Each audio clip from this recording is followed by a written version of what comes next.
Assalamualaikum. Saya ucapkan selamat ataupun salam al-hijrah kepada pendengar IKIM FM. Alhamdulillah, semua alhamdulillah. Kita telah pun sampai ke tahun baru setelah kita menyempurnakan tahun 1433. Alhamdulillah, mudah-mudahan dengan datangnya tahun baru, berbagai keazaman dan usaha tekad kita untuk kita terus maju dalam kehidupan kita. Dalam perkara yang kita kata bahawa memajukan diri dalam tahsinul ibadah, pada minggu lepas saya telah sebut, iaitu satu usaha amalan untuk kita berikan penekanannya, iaitu dalam perkara solat sunat rawatib. Solat sunat rawatib adalah sunat yang perlu pada tahun baru ini. Maka tanamkanlah satu keazaman untuk kita memperbanyakkan amal.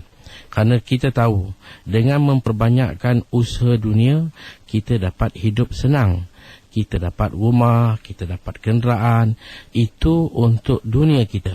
Tetapi disebabkan kita ada satu lagi keyakinan yang menjadi keyakinan penting, iaitu beriman kepada hari akhirat. Apakah tahap keimanan kita? Sekadar kita percaya, ataupun lebih daripada itu, dalam bentuk kita usahakan, benakan kita punya saham kita. Antaranya ialah dengan memberikan perhatian perkara solat. Kerana solat ni perkara penting. Selagi kita tak selesai solat, maka perkara lain kita tak dapat. Kerana solat ni perkara yang pertama. Awwalu ma yuhasabu bihil abdu yaumal qiyamah as-salatu. Perkara yang pertama Allah akan tanya kita tentang solat. Sebab itu kita tidak boleh berhenti hanya dalam solat fardu. Solat fardu memang suatu perkara, tetapi ada juga di sana peningkatannya. Maka tahun baru sudah masuk, maka kita melangkah dengan ada peningkatan, kemajuan, iaitu sebagai contoh sunat rawatib 10 rakaat yang dituntut sangat, iaitu 2 rakaat selepas maghrib, 2 rakaat selepas isyak, 2 rakaat sebelum subuh, 2 rakaat sebelum dan selepas zuhur. Ini 10 jadikan sebagai kita punya pil kita. Tiap-tiap hari dapatkan 10 ini di mana saja, dalam perjalanan ataupun di rumah, dalam kita cuti, dapatkan 10 rakaat. Cuma di sana saya nak tambah lagi 12 yang dipanggil sunat ghairu muakkad. Kalau dapat kita tambah. Kalau dalam perjalanan tak ada hal lah kalau kita tak dapat lakukan. Tapi kalau kita berada di tempat kita, 12 ni juga jangan kita tinggalkan, iaitu 2 rakaat sebelum maghrib, 2 rakaat sebelum isyak, 2 rakaat sebelum zuhur selepas 2 rakaat pertama tadi, 2 rakaat selepas zuhur setelah kita buat 2 rakaat pertama tadi, dan 4 rakaat 2 salam sebelum asar. InsyaAllah kalau dengan cara ini kita sama-sama, ibu bapa, anak-anak dididik, diasuh dalam melakukan ibadat, kita akan melihat kedatangan tahun baru, bahkan masa-masa yang sentiasa kita lalui, kita ada peningkatan, ada kemajuan, insya-Allah. Terima kasih Ustaz. So, kita akan bersama dengan pendengar kita musi talian waktu ni. InsyaAllah kiranya anda berkesempatan untuk bersama yang bagi Ustaz, yang pastinya untuk memudahkan komunikasi atau memperelokkan interaksi kita. Selama dapat talian, dapat kita jauhkan ataupun tutup radio dulu supaya komunikasi kita berjalan lancar, insyaAllah.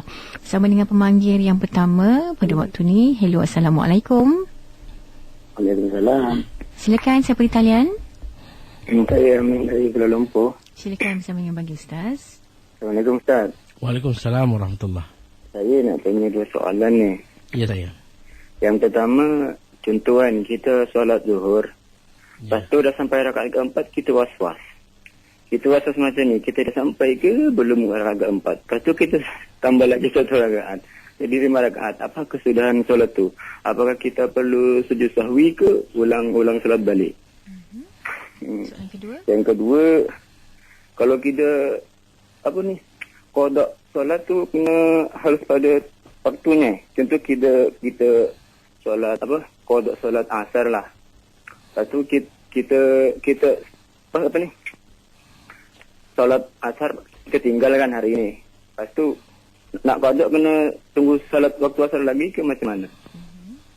Itu saja. Dengan penjelasan Ustaz ya. Terima kasih. Assalamualaikum. Taib, Alhamdulillah, dalam kita melakukan solat, maknanya dalam solat ni memang kita ada kadang-kala berlaku kekeliruan atau was-was kepada perkara solat ni. Biasalah, kita kadang-kala datang dalam keadaan tidak cukup persiapan, tergesa-gesa, terkejar-kejar. Jadi kita tak, orang kata solat ni sepatutnya kita menunggu solat, jangan solat tunggu kita.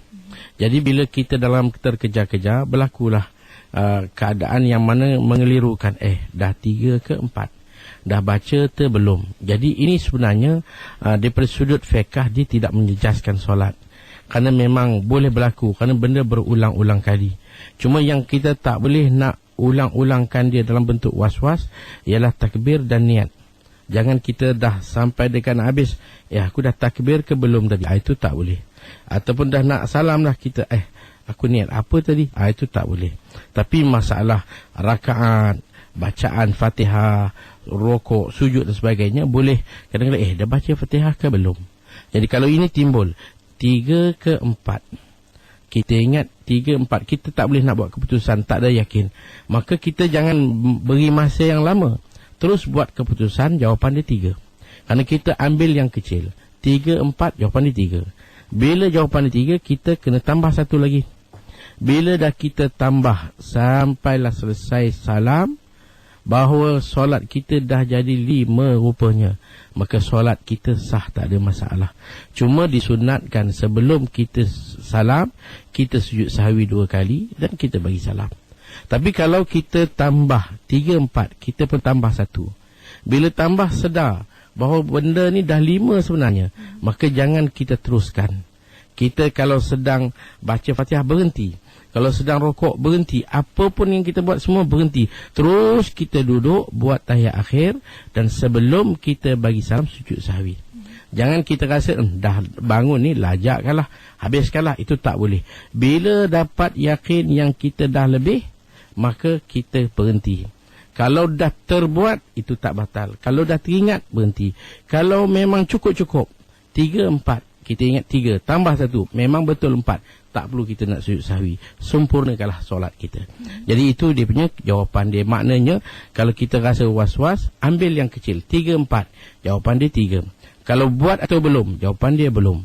Itu dia punya kaedah dia. Maka insya-Allah dengan cara macam ni selesai masalah kita, dan kita tampung dengan sujud sahwi sunat. Kemudian mengenai dengan soalan kedua, qadha. Qadha ni dia tak semestinya pada waktu zuhur, di zuhur pada waktu zuhur, qadha asar pada waktu asar, tak. Qadha dia dalam 2 keadaan. Kalau kita tertinggal solat dengan kita tak sengaja. Contohnya kita tertidur membuatkan sehingga tak langsung sedar. Jaga-jaga dah pukul 8 dah pukul 9. Allah, kita penat, letih, kita tidur, tak ada siapa pun kejut, jam bunyi pun tak jaga-jaga pukul 8. Maka disunatkan kita segera. Jangan kita sunat segerakan. Tetapi kalau kita kata nantilah zuhur nak qadha, tak ada masalah, tak berdosa. Tetapi kalau kita sengaja, memang dah jaga, dah boleh bangun, tapi kita leka lagi, sedap lagi tidur, hujan pula, cuti pula, lajak pukul 8, wajib segera. Masa tu juga jangan kita tangguh-tangguhkan. Dan bila kita qadha solat, apa perlu ialah disunatkan kita buat secara tertib. Kalau banyaklah solat-solat yang tertinggal, kita buat tertib. Kata kita buat zuhur, nanti buat asar, maghrib, isyak, waktu tidak ada hal. Bila-bila masa saja. Yang penting selesaikanlah qadha kita. Ini satu hutang kita. Jangan masih terus tertangguh-tangguh sehingga bertimbun-timbun hutang kita. Itu jawapan dia. Terima kasih Ustaz. Semoga apa yang telah pun disampaikan ataupun masalah tersebut terjawab, khususnya untuk panduan mereka yang memanggil dan juga khususnya untuk kita yang mendengar, insya-Allah. Bersama pemanggil berikutnya mesti talian waktu ini. Assalamualaikum. Assalamualaikum, siapa di talian? Silakan, siapa di talian? Assalamualaikum. Assalamualaikum. Ya, waalaikumsalam. Saya Abida. Abida bersama dengan Ustaz, silakan. Ya. Assalamualaikum Ustaz. Waalaikumsalam warahmatullahi. Saya ni nak tanyalah tentang kesilapan. Dulu ni kita dah buat silap kan, jadi kita dulu tak semayang. Jadi kita mengkadukan semayang. Tapi bagaimana dengan puasa kita masa kita tak semayang tu? Bila kita tak semayang tu, puasa kita tak terima kan? Jadi macam mana dengan puasa tu? Saya nak tahu macam kita kena mengqadhakan balik ke atau macam mana tu Ustaz? Kita dengar di radio. Terima kasih Puan Hafidah. Assalamualaikum. Assalamualaikum. Assalamualaikum. Bila berlaku perkara seperti ini, contohnya memang banyak yang kita tengok dalam masyarakat kita, ramai yang puasa tapi tak solat. Puasa mereka boleh, rasa-rasa peratus puasa memang tinggi, tapi malangnya masih ada yang puasa ni tak solat. Katakanlah tiba hari ni dia dah sedar, maka dia mula mengambil langkah untuk mengqadhakan solat. Jadi soalannya, puasa macam mana? Kita kata puasa tak ada masalah, awak puasa. Kerana sah atau batal atau rosak puasa, dia tidak tergantung kepada solat. Syarat sah puasa bukanlah mesti seorang itu solat baru syarat sah, tak. Orang tak solat pun puasa dia sah. Cuma kita nak kata sejauh mana kualiti, sejauh mana kelebihan yang dia akan dapat kalau dia puasa saja tak solat. Tentulah kalaupun pahala besar puasa tadi, tapi tak cukup nak diseimbangkan dengan risiko yang dia terpaksa menanggung dalam perkara meninggalkan solat. Jadi kalau sekarang ni dia tinggalkan solat, qadha solat saja, puasa tak ada masalah. Kalau ada kekurangan puasa, maka kita istighfar, kita taubat. Segi qadha tak perlu, kerana mencukupilah apa yang kita telah puasa selama ini. Cuma tambahkanlah dengan puasa-puasa sunat. Kalau perempuan, dapatkan izin suami untuk puasa-puasa sunat. Terima kasih Ustaz. Dan juga mungkin dapat kita raikan salah satu maklum balas kita dalam Facebook untuk hari ini berkenaan dengan sah atau tidak wuduk kita Ustaz, daripada Muhammad Sufian.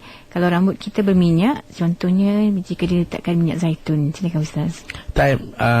Sah atau tidak rambut kita kalau ada minyak. Jadi minyak ni kita tengok jenis. Kalau minyak zaitun atau minyak rambut yang ada di pasaran, ini dia tidak menghalang air untuk tembus sampai ke rambut. Dia jangan macam minyak hitam tu. Kalau minyak kereta, minyak hitam tu kena atas kepala, penuh satu kepala, basuh pun air tak akan sampai ke kulit, ke rambut. Tapi kalau minyak zaitun atau minyak rambut yang ada sekarang ni, boleh, tak ada masalah. Dia tidak tebal, dia nipis. Sebab itu sekejap je nanti keringlah rambut kita, maka dia tidak menghalang air, maka wuduk kita sah, tidak ada masalah. Terima kasih Ustaz. Dan juga daripada Marina, persoalannya merapatkan saf solat adalah salah satu penentu sahnya solat kita. Bagaimana cara hikmah yang terbaik untuk saya menegur makcik-makcik yang tak nak rapatkan saf solat dan berdiri hanya di atas sejadah miliknya saja? Mungkin dah sebab dah puas nak minta makcik-makcik yang agak berumur itu beranjak dari solat sejadah mereka, tapi tetap tidak mahu. Walhal dah terpampang kat dinding masjid, katanya rapatkan saf salah satu penentu sahnya solat. Mungkin Ustaz ada kaedah-kaedah tertentu untuk kita nak menegur secara berhikmah Ustaz? Sebenarnya rapatnya saf dan lurusnya saf bukan menjadi syarat sah solat. Solat sah kalau kita duduk kat mana pun tak apa. Imam di depan, kita di belakang sekali. Kita di tingkat atas, kita di tingkat bawah. Selagi kita berada dalam masjid, kat mana pun tempat kita solat sah. Walaupun kita di belakang tabir, boleh, tidak ada masalah. Cuma rapatnya saf, lurusnya saf, ini membawa kepada kelebihan fazilat solat berjemaah itu sendiri. Maka kita cuba dengan hikmah. Kerana kadang-kadang memang ada orang masa ni dia tak nak siapa tegur. Jadi bila dia tak nak ditegur, kita tegur, timbul rasa marah dan sebagainya. Jadi kita buat apa yang patut. Kita beritahu rapat-rapat, ibu-ibu kita rapat-rapat. Kalau dia tak dengar, bukan masalah kita. Kita ni tugas kita ialah mengingatkan. Fadzakir fa inna dzikra tanfa'ul mu'minin.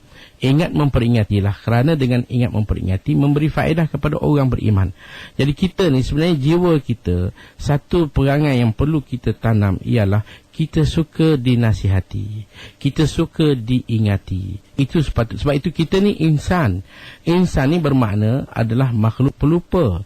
Kita nakkan orang ingat kita. Janganlah kita marah kalau yang mengingatkan kita hanya seorang budak atau seorang yang kita nampak lekeh. Siapa saja, kita bersyukur bila ada orang memperingatkan kita sesuatu. Lebih-lebih lagi dalam kita menghadap solat. Maka datang satu orang betulkan kita, dia kata rapatkan sikit, terima kasih. Dia kata luruskan sikit, terima kasih. Itu sepatutnya Kalau dalam solat pun kita masih nak menengking, nak marah, nak tempit, maka kita tidak ada adab sebenarnya. Kita biadab dengan Allah, biadab dengan hamba Allah. Ini satu sikap yang mana tak patut ada pada kita dalam kita nak menghadap pada Allah. Dengan penuh kerendahan diri. Bila kita rendah diri, sebenarnya Allah angkat darjat kita. Man tawadha'a lillah rafa'ahu Allah. Kata Nabi, siapa yang rendah diri kerana Allah, Allah angkat darjat dia. Sama dengan pemanggil kita yang berikutnya untuk ada kemusykilan bersama dengan bagi Ustaz. Silakan. Assalamualaikum. Salam. Silakan, siapa di talian? Assalamualaikum Ustaz. Waalaikumsalam warahmatullahi. Ustaz nak tanya tentang mufarakah ni dalam solat. Ya, saya. Al-Fatihah yang pertama tu kita ada dengar imam baca waladhdallin tu, sabdu dolin tu macam tak ada sabdu. Jadi saya mufarakah, cara nak mufarakah ni macam mana Ustaz? Nak teruskan solat tu kan kita dah saf kan. Jadi kalau kita nak keluar ke, macam mana cara nak mufarakah tu? Itu saja. Terima kasih. Assalamualaikum. Mengenai dengan bacaan waladhdallin, jadi saya rasa di situ tak ada apa yang kita perlu mufarakah dengan imam, kerana bacaannya, kalau selagi bacaannya tidak keluar daripada apa yang, kerana kita dengar pembesar suara.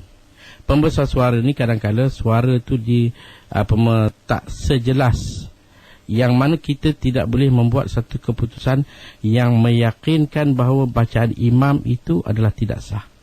Dia kalaulah dia baca teramat pendek, yang mana tidak ada langsung dipenuhi tasdid dia. Di sini mad lazim kalim musaqqal, dia tidak ada tasdid. Memang betul-betul kita nampak jelas dot dibaca dengan sod ke, dengan sin ke, memang dia tak boleh jadi imam, maka di situ bolehlah kita mufarakah. Tapi kalau sekadar kita dengar, terutama bagi orang perempuan di belakang, dengan pembesar suara, kadang speaker tu lebih kan, kita dengar tidak jelas. Jadi kalau boleh kita tak perlu nak mufarakah. Dia tak perlu nak mufarakah. Saya rasa imam-imam yang ada, terutama di masjid-masjid, mungkin kalau tidak macam mana nak diangkat dia naik jadi imam. Dah tentu pihak masjid jemaah ramai, takkan tak ada yang tahu tentang bacaan imam. Sekurang-kurang imam ni, kalau saya dapati setengahnya ada imam yang mungkin bacaan surahnya tak betul, tapi Fatihah semua orang jalan betul. Dalam kadar orang Melayu kita lah, slang Melayu ni, imam-imam insya-Allah bacaan dia betul. Jadi tak perlu kita niat mufarakah. Kita nak mufarakah ni bila jelas. Kalau nampak suatu yang bertentangan, baru kita niat. Dia macam mana niat mufarakah? Lintasan hati untuk kita tidak ikut imam. Contohnya, imam rokok, dia terus sujud tanpa rokok. Dia terus sujud tanpa rokok. Ataupun dia sujud sekali tanpa sujud yang kedua, tidak duduk, terus bangun. Dah ditegur tak diulangkan. Maka di situ kita nampak dia punya susunan tak betul. Maka kita niat mufarakah untuk keluar, untuk tidak ikut imam. Bermakna bukan kita berhenti, kita niat kita bersendirian, kita jalan solat kita. Ataupun kadang-kadang ini berlaku di satu masjid, satu jemaah tanya saya, mereka kata mereka ikut imam, orang perempuan di belakang tabir agak jauh, berpandukan kepada suara yang ada pada speaker. Tiba-tiba speaker tidak berfungsi. Jadi mereka tak tahu apa imam sedang buat. Sudah habis Fatihah ke, rokok ke, i'tidal ke, mereka macam terdiri, tercengang, kata, tak tahu apa nak buat. Sampai akhirnya seorang daripada jemaah telah tampil ke depan dan minta jemaah kita ulang semula, buat balik solat. Jadi mereka tanya macam mana sepatutnya. Kita kata kita buat apa nak batalkan solat? Kerana perbuatan sengaja membatalkan solat itu dosa. Kalau solat sunat membatalkan dengan sengaja itu makruh. Solat fardu membatalkan dengan sengaja itu dosa. Jangan batalkan. Jadi apa nak buat? Kita dah tak dengar imam. Jadi kita kata bila dah tak dengar, kita niat mufarakah. Kita niat putuskan dengan imam dan kita buat apa yang kita selanjutnya. Kita dah baca Fatihah, kita rokok, kita i'tidal, kita terus buat. Sekiranya kita dalam buat dan buat, speaker tadi dah clear balik, elok balik, Kita dah dengar. Sekarang ni kita buat keputusan ikut semula imam. Niat semula sebagai makmum dan ikut pula imam. Kalau dalam ikut memang jumlah rakaat sama, selesai.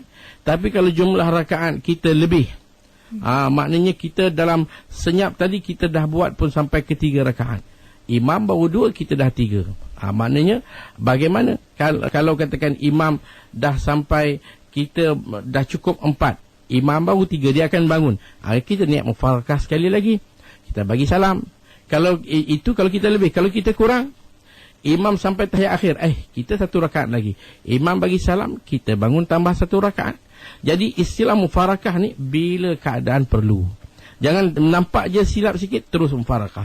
Kadang-kadang bacaan imam mungkin lebih kurang kita sama aja. Buat apa kita nak mufarakah hanya? Faiz, pertanyaan kepada Ustaz, ada 2 soalan. Soalan pertama, dah selesai mandi wajib, dapati ada cat pada jari. Adakah perlu mandi wajib semula atau hanya perlu membasuh jari yang terkena cat tersebut? Dan apa yang dimaksudkan dengan tasawuf dan tarekat, Ustaz? Silakan. Soalan mengenai dengan yang pertama ni, bila kita mandi wajib, dah selesai mandi, semua dah rata, tiba-tiba kita dapati ada satu sudut, sebagai contoh belakang tangan kita ada tumpukan cat, dan kita yakin cat ni datang ketika sebelum kita berhadas. Jadi apa perlu kita buat sekarang? Jadi kita tak perlu nak mandi semula. Mandi kita tidak batal, kita tak perlu mandi, cuma mandi kita tidak sempurna. Apa yang perlu, tanggalkan cat dan dapatkan air, basuh di tempat cat tadi. Selesai mandi kita. Kita dalam mandi, kita bukan macam wuduk. Wuduk dia ada tertib, muka, tangan, kepala, kaki. Tapi dalam mandi dia tak perlu pada tertib. Kita dah mandi seluruh badan, hanya satu tumpukan saja. Tanggalkan tumpukan tadi yang ada cat itu, ambil air dan basuh di situ. Maka selesailah masalah mandi. Makna kita sekarang ni sudah terangkat hadas kita, tak ada masalah. Walaupun dia mempunyai satu tempoh masa yang jaraknya panjang. Katakan kita mandi pukul subuh tadi, sekarang ni pukul zuhur baru kita tahu nak ambil wuduk, tengok cat ada. Jadi apa perlu kita buat? Kita dah mandi siap, basuh situ saja, tak ada masalah.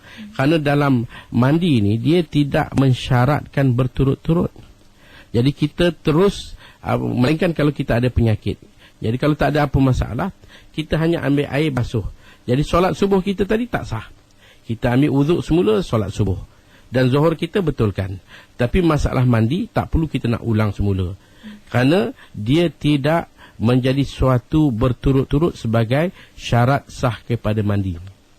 Cuma antara jarak mandi dengan basuh ni, jangan pula berlaku hadas yang lain. Kalau tidak berlaku hadas, maka dia hanya ambil air dan basuh di kawasan cat itu saja, maka mandi dia sah, tak ada masalah.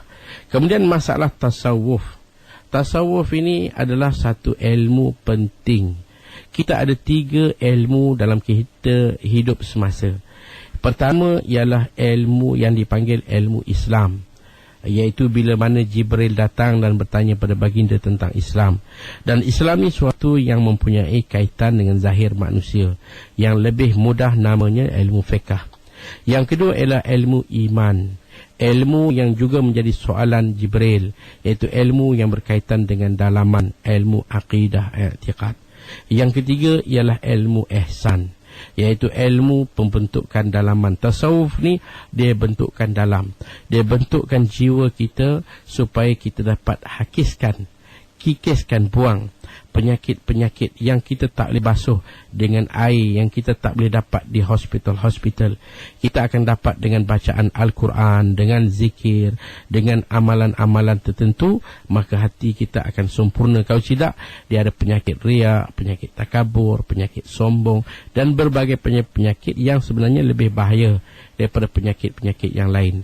Jadi sebab itu ilmu tasawuf, ilmu mengajar kita untuk kita menjadi lebih sempurna dalam sikap, dalam akhlak, dalam perangai kita. Ini adalah suatu yang penting dalam kehidupan kita semasa. Saya mungkin berkenaan dengan tarikat, Ustaz, mungkin boleh terangkan sikit sebanyak tentang tarikat, dan adakah kita perlu untuk bertarikat? Tarikat ini suatu yang perlu kita. Apa makna tarikah? Tarikah ialah suatu jalan. kita nak mendekatkan diri kita pada Allah, kita perlu ada jalan. Jalan kita ni kita tak boleh jalan sendiri, kita kena ada bimbingan. Kita kena ada orang, seorang ulama yang boleh pandukan kita. Kerana kita jalan sendiri, kita meraba-raba, kita buta. Jadi kita kena ada tarikah. Tarikah ni jangan pula sampai tarikat yang hari ni banyak ada di negara kita. Orang buat tarikat tapi dia tak semayang. Dia cukup kata pakai niat. Jadi semayang dia tak semayang. Itu bukan, itu tarikat dah jauh, dah melencong pergi jauh. Macam mana Nabi sampai bengkak kaki semayang, kamu mudah-mudah je kata tak payah pakai niat saja, ini dah jauh. Makan pun cuba kau niat saja, mana boleh makan? Kena makan. Maka semayang lebih lagi. Jadi tarikat ni dia mengajar kita, bimbing kita untuk pembentukan hati, pembentukan sikap. Kita nak dapatkan zikir-zikir yang mana yang kita boleh bawa dengan bimbingan. Kalau tidak nanti kita jadi gila isim. Berzikir tak menentu sampai kita tengok kadang-kala orang berzikir sampai berguling-guling. Orang berzikir daripada dia berpakaian sehingga hilang tertanggal pakaian. Berzikir laki-laki di depan, perempuan belakang. Bila sampai setahap tak sedar, perempuan dah sampai ke depan. Jadi berzikir dalam gelap-gelap sampai tak tahu, bercampur aduk habis semua. Itu dah kita lari. Kita nak zikir, nak ingat Allah. Memanglah zikir kita ni kita disuruh perlahan, disuruh nyari, tapi jangan sampai ke tahap terganggu. Macam tadi, dalam keadaan berpakaian, bila zikir sampai satu tahap, baju dah tak tahu ke mana hilang. Macam tadi juga saya sebut, bila berzikir sampai tahap mana laki-laki perempuan dah bercampur aduk dah. Itu dah kita langgar batas. Sebab tu tarikat biar betul, biar kena cari yang mana kalau guru tu seorang yang menjaga syariah. Dia jangan bercakap tarikat, tapi sembahyang jemaah tak bagi. Sembahyang jemaah tak bagi. Dia pandang semua orang tak betul. Oh, dia kata masjid tu tak bersih lah, masjid tu duit riba lah, masjid tu macam Allah. Ini perangai semua manusia, suka tengok orang semua tak betul. Sebab itu Nabi kata, man qala an-nasu khata'u fahuwa aqta'uhum. Siapa kata manusia ni wa man qala an-nasu fasadu fahuwa afsaduhum, atau kama qala alaihi salatu wassalam. Nabi kata kalau satu orang dia suka kata semua orang tak betul, itu orang tak betul, ini orang tak betul, semua tak betul, maka sebenarnya dia yang paling tak betul. Kita ni jangan mudah menuding jari kepada semua orang. Jadi ada guru-guru tarikat yang dia tak sanggup, dia tak masuk dalam jemaah. Dia tak pergi. Kalau ada tahlil, dia tak pergi. Kalau ada kematian, dia tak pergi. Kalau dia duduk dia, kelompok dia, puak dia, tak bergaul. Kalau apa pun semua sama dia. Tak boleh. Kita bermasyarakat. Tambah kita ada jiran yang Islam, yang bukan Islam. Kita mesti berperanan semua sama. Kita Islam yang ada negara kita, kita kena tunjuk akhlak kita kepada bukan Islam, supaya dia juga tertarik. Kalau orang bukan Islam mati, kita boleh hadir, tak ada masalah. Bukan kita hadir kepada upacara-upacara penyembahan dia, tapi sebagai simpati kita jiran. Kita boleh mandikan jenazah yang bukan Islam, tak ada masalah. Kita ini kawan, bapak kawan kita meninggal, maka dia minta, kawan minta tolong saya mandikan bapak saya, boleh kita mandikan, tak ada masalah. Bukan suatu benda yang menyalahi syarak, tidak masalah. Jangan kita pergi kepada bantu dia dalam ibadat dia, dalam bentuk buatkan dia punya tempat berhala dia dan sebagainya, itu tak boleh. Kalau lain pada itu tak ada masalah. Terima kasih Ustaz satu perkongsian tersebut. Mungkin pemanggil kita nak ikan satu lagi soalan oleh Cikgu Suhaimi. Katanya di Malaysia ada amalan solat sunat hadiah selepas kematian, terutama selepas waktu Isyak. Mungkin Ustaz boleh jelaskan dalil dan nas amalan ini. Silakan. Sebenarnya solat hadiah ni kalau kita nak kira, dia tak ada satu solat dinamakan sunat hadiah, tapi dia adalah solat sunat mutlak. Kita nak buat solat sunat ni tak ada masalah. Namakanlah apa pun, asalkan waktu dia betul, selagi tidak menyalahi, kita namakan sunat hadiah. Pahala yang kita dapat, kita hadiah pada yang mati, tak ada masalah. Cuma dia tidak ada nama solat sunat hadiah. Dia sebenarnya solat sunat, semata-mata sunat, sunat mutlak. Kita nak hadiahkan pahala kita pada orang dah mati, pahala tu akan sampai. Dia tidak ada sebab yang kita kata pahala tak sampai. Kalau ada orang kata pahala tak sampai, kita cuba tengok ada tak ulama kata pahala sampai. Kita pakai ulama yang mengatakan pahala sampai. Kita tak nak bertelagah. Kerana memang hari ni orang kata, baca apa tahlil dah tak sampai. Orang tu semayang pun tidak, kau pergi tahlil buat apa? Jadi ada orang kata benda tu tak sampai. Kita kata ada tak yang kata sampai? Ada, kita pakai itu. Kerana dalam Quran sendiri Allah kata, Rabbana ghfir lana wa li ikhwanina allazina sabaquna bil iman. Ya Allah, ampunkanlah kami dan ampun orang-orang terdahulu sebelum kami daripada mereka yang beriman. Allah suruh kita minta ampun. Kalau minta ampun disuruh berdoa, menghadiahkan pahala, berbuat kebaikan, itu semua tidak bertentangan, boleh, tak ada masalah. Terima kasih Ustaz. Dan seorang lagi daripada Rohaida berkenaan dengan seseorang yang sembahyang dengan pantas selesai dalam seminit 2 je Ustaz, tak pasti bagaimana bacaannya, adakah perlu kita menegur? Silakan Ustaz. Solat ni memanglah kita kata kalau kita buat yang wajib saja, sekadar wajib, memang pantaslah. Kita baca Fatihah saja. Kita rokok sekadar tumakninah, berhenti subhanallah, berhenti sekejap, tak sampai pun lama, sekadar subhanallah, angkat, memang pantas. Segi sah.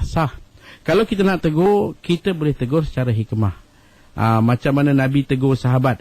Itu bila Nabi tegur, Nabi kata sallu kama, Nabi kata salli fa innaka lam tusalli, solatlah kamu tidak solat. Itu disebabkan antara sebabnya ialah dia tidak ada tumakninah. Jadi kalau satu orang tu ada tumakninah ni apa? Berhenti sejenak sekadar subhanallah. Dalam rokok kena ada tumakninah, dalam i'tidal kena ada tumakninah, dalam sujud kena ada tumakninah, dalam duduk antara sujud kena ada tumakninah. Kalau ini dia buat walaupun pantas, tak ada masalah. Jadi kita nak tegur, biar tengok tempat lah. Kalau kita lebih ajak dia, bagi masa sikit, jangan kita kata solat awak tak sah, padahal kadar tu dah lulus lah. Sekadar subhanallah ni bukan sebutan dia, kadar dia. 1 detik, sekejap dia berhenti dan angkat. Sah segi solat. Ada tumakninah dalam solat sah, tak ada masalah. Terima kasih Ustaz. Mungkin kita dapat raikan seorang pemanggil yang terakhir sebelum mengakhiri segmen Tahsinul Ibadah hari ini. Assalamualaikum. Assalamualaikum Ustaz. Waalaikumsalam warahmatullahi. Saya soalan ni lari sikit daripada tajuk lah. Ya saya. Boleh ke? Soalan ini apa? Ya saya. Seorang janda berkahwin dengan dan berwalikan anak lelaki sulungnya, boleh tak boleh? Okey, dengan penjelasan Ustaz, terima kasih. Anak dia tidak boleh jadi wali kepada ibunya kecuali sebab-sebab tertentu. Sebagai contoh, anak tu adalah qadhi, maka dia boleh jadi wali. Kalaulah atas status anak, maka anak tak boleh jadi wali kepada ibu. Anak, maknanya seorang itu boleh jadi wali untuk kakak, untuk adik, untuk makcik dia, yang ada saudara ibu dia. Tapi kalau untuk ibu dia, bukan dia anak, melainkanlah ada beberapa syarat. Sebagai contoh, dia seorang qadhi, ataupun dia seorang wali, yang mana kalau ini zaman tak berlaku, di mana dia beli ibu dia sebagai hamba, dia merdekakan, maka dia dipanggil maula, maka dia jadi wali pada ibu tu boleh. Tapi kalau sekadar nak menjadi wali kepada ibu yang janda, maka itu tak boleh. Bukan. Masa apa nak jadi wali sekarang ni? Kita tengok ibu ni ada tak abang dia? Kalau bapa dah tak ada katakan, maka abang dia. Kalau abang tak ada, abang ke adik ke, anak abang ke anak adik ke. Kalau tak ada juga, pak cik dia, saudara bapa, bapa punya saudara abang adik, ataupun anak pak cik dia. Maka banyak lagi orang. Kalau tak ada, imam yang dilantik, iaitu dipanggil imam yang dilantik oleh pihak pemerintah, itu akan jadi wali dia. Sebagai wali hakim dipanggil. Maka itu pernikahan dia. Itu dia punya kedudukan, bukan anak. Ya, saya